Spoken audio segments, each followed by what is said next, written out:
and welcome to your June reading. We're looking into the sun, moon, and rising signs of the Aries collective. Remember, this is a general reading and will not resonate with everyone. We're in the middle of June, so we should really be feeling these energies. We are out of Mercury retrograde. So, we're pretty much out. We were in the shadow, but I think it goes until maybe the 18th, and so something like that, or 15th, I can't remember.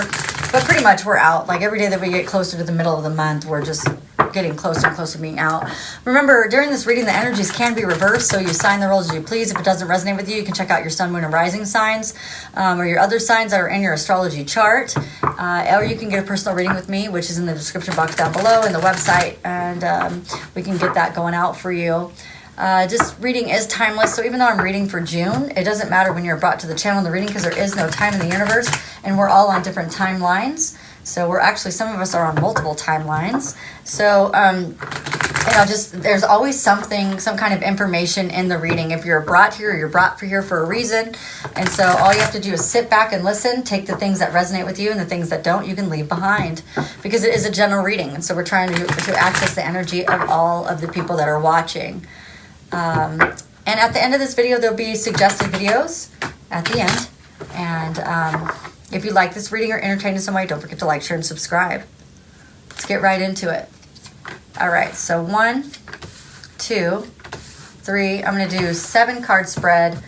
We'll look at the overall energy. We'll look at the theme, all of that stuff. So 1, 2, 3, 4, 5, 6, and 7. Okay. 1, 2, and 3. And before I start showing you the cards, I actually want to read them because sometimes it gives me a better read if I just see everything that's going on before I start separating it and being very detailed, because I am a big picture kind of person, so I like to see all of it. Also, let's pull a theme really quickly. What is Aries' theme for the month of June? And I want to thank you guys for waiting because I was on vacation, so I'm no longer on vacation. But I had a great time. I really enjoyed it. So, all right. Okay, so you're working on relationships and some sort of grief or something that got you kind of upside down when it comes to loss of maybe love, income, any kind of grief of some sort. So let's dive into this though. And then that will make sense to you on whatever level it needs to make sense to you. It'll resonate however it needs to. So grief can be anything. It could be grieving over the state of the world. It could be grieving over a person. It could be grieving over or just seeing the loss in your life of anything that you may have lost opportunity. It could be a loss in your career, anything like that. Okay. So Aries, the energy that you're in right now is the Page of Pentacles, and it's upside down though, and that means that you may have felt that there was a lack of progress in somewhere, or maybe there's some sort of stagnation or procrastination. It's not generally a feeling of moving forward in the way that you were wanting to. Like, you might be moving forward, but there might be something that you feel like is just not moving forward fast enough for you, okay? What's coming towards you is a lot of happiness, so that's good. So this could be the energy of the retrograde kind of just stalling out and getting to the end of the retrograde. Maybe by the time the retrograde is fully over, you'll start to get some happiness in your life, that it'll just start to brighten up. And so it's like the feeling of June, like the feeling of summer, and the feeling of putting your bathing suit on and soaking up the suns, you know. And I always make the joke about the song, "Here comes the sun, do-do-do-do." So it's like the darkness is now over, and now there's lots of sun, lots of brightness, lots of happiness, and just really enjoying life at this time. The thing that's hidden that you can't see is there is a lot of happiness and satisfaction around you. So it's just opening your eyes and seeing the satisfaction that is around you, seeing your happiness, seeing the joy, being grateful. And I was talking to a friend and telling her, in her reading, I was explaining to her that life sometimes gives you the darkness so that you can be grateful, because the more grateful heart that you have, the more abundance you have in your life. So the more that you can be happy and the more you can be grateful, then the more you have more ability you have to receive. And so sometimes we have to have that dichotomy, or that difference of life, the the dissonance to where we can see something that happened and it was sucked, and then when the happiness comes around, it's like you're really grateful. You're full of just happiness and gratefulness. The obstacle in the way is the Eight of Pentacles, which means there may have been some perfectionistic mindset that created obstacles. Maybe you were just misdirected in some way, and so that kind of put you on the wrong path. That something wasn't focused enough. It just, yeah, I mean, it could just be putting your attention and detail in the wrong place, your focus in the wrong place, which could get you off balance. So that could be the thing that is holding you back. Now, the thing that is helping you is you may have gotten a lot of justice, or injustice could be in many forms. It could be the sale of a home, a buying of a home. It could be a contract like a marriage or a divorce. And so whatever happened in your life that changed, that is actually very supportive for you. So, and then the action to take is the Page of Cups, which is, there you go, Page of Cups. And it's upside down. And that is to recognize the emotional maturity, whether it's in yourself or in other people, any insecurities that are taking place or taking notice, any kind of disappointments. If you recognize those things, then you can, let's see, they're saying that then you have more knowledge about what's going on with you. I'm going to dive into that just a little bit more so we can see what that means also, because they're saying to go in that direction, to recognize it within yourself, recognize it within other people. I'm feeling like if some of you guys had something really good happen to you because of this justice, you could have people around you that are really jealous, upset, not happy for you, projecting anger because something great happened to you and they didn't want anything to happen to you.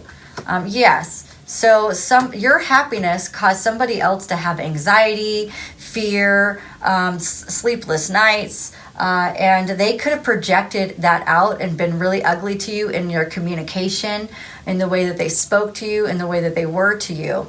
And it's for you to see that and recognize that, see the bigger picture. Why would they do that to you? Why would they treat you like that?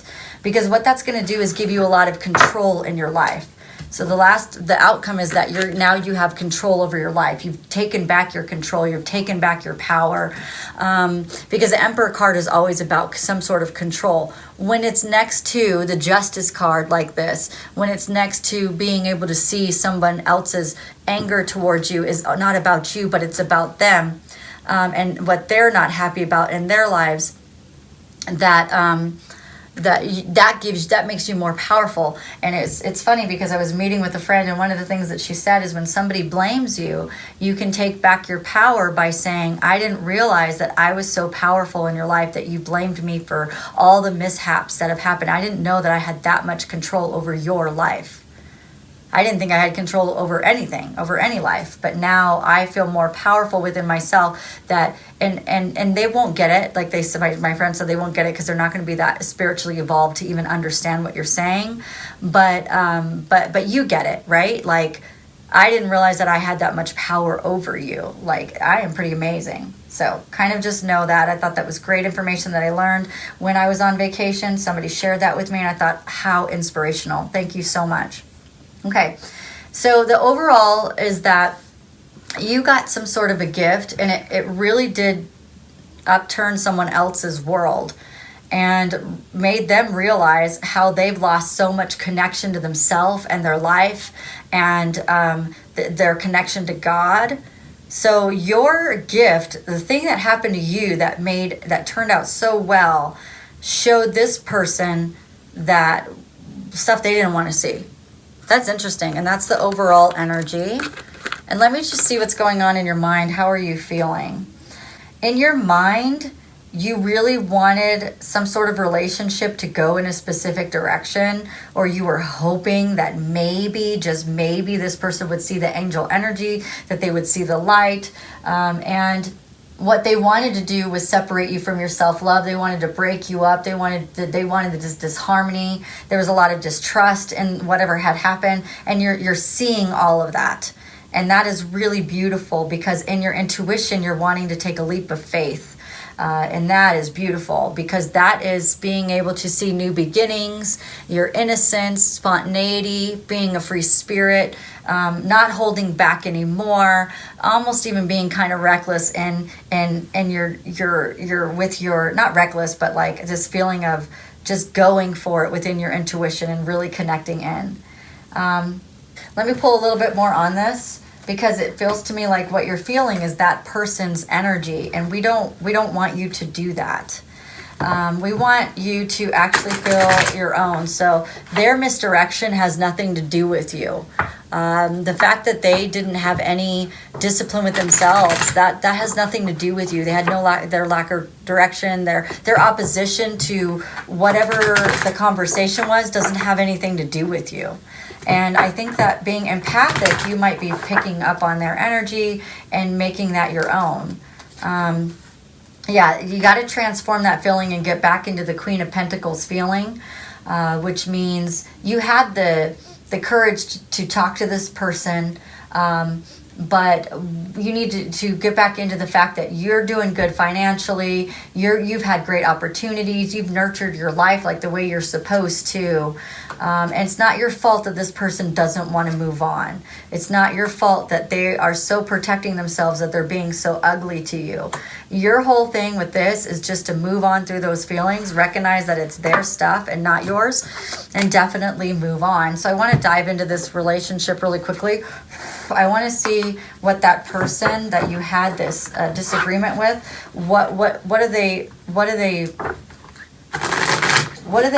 want, what do they think about this relationship with you? So I can give you a little bit of clarity with this, especially if you're feeling their emotions. Even if on one side you're like, well, I don't want to have anything to do with that person anymore. There might be some sort of a connection that's holding you to this person. So let's just see. Okay. Okay, so they said,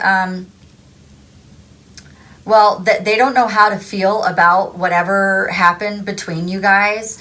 They know how you feel about it. That's the difference. And they're saying that they didn't save any of like the text messages. If you had any communication at all with them, they missed it. Like, it's not that they didn't save it. So what I'm saying is like they missed all of everything that you were trying to tell them because they were so angry, or they were so not happy, or they were trying to project instead of listen, and they just didn't have their listening ears on, and they missed it all.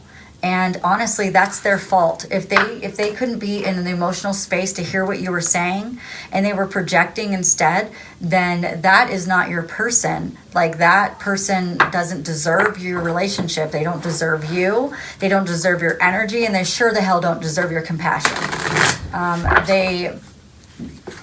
Yeah. I want to see more on that. That's crazy. Okay, what do we have? They don't admire your courage, because that means that they have to look at themselves and have courage for themselves, and they don't want to change their lives. They're saying that there is the card is I love you, but this doesn't necessarily have to be that type of relationship. If it's a relationship where there's love, the person does love you, and they said that you really do inspire them. Now, if this is a career-related situation, it could mean that this person really does love your work. They really do, even though they treated you really badly and they told you something else, they really do admire your work. They admire those things about you, and that you know, your courage in the way that you did it and the way you responded, actually, you know, it inspires them to want to do better. Now, will they do better? Well, that's completely up to their free will. Just because somebody wants to do something doesn't mean that they necessarily will. You know, we all want things in life, but do we actually do it? That's the question. There is a level of inspiration that you've given this person. There is a level of awakening that may have happened, but how much they're really going to awaken to the situation is on them, not you. All right, Aries, if you like this reading or entertained in some way, don't forget to like, share, and subscribe. Hit that notification bell, and on the screen are some suggested videos. Have a great day. Bye.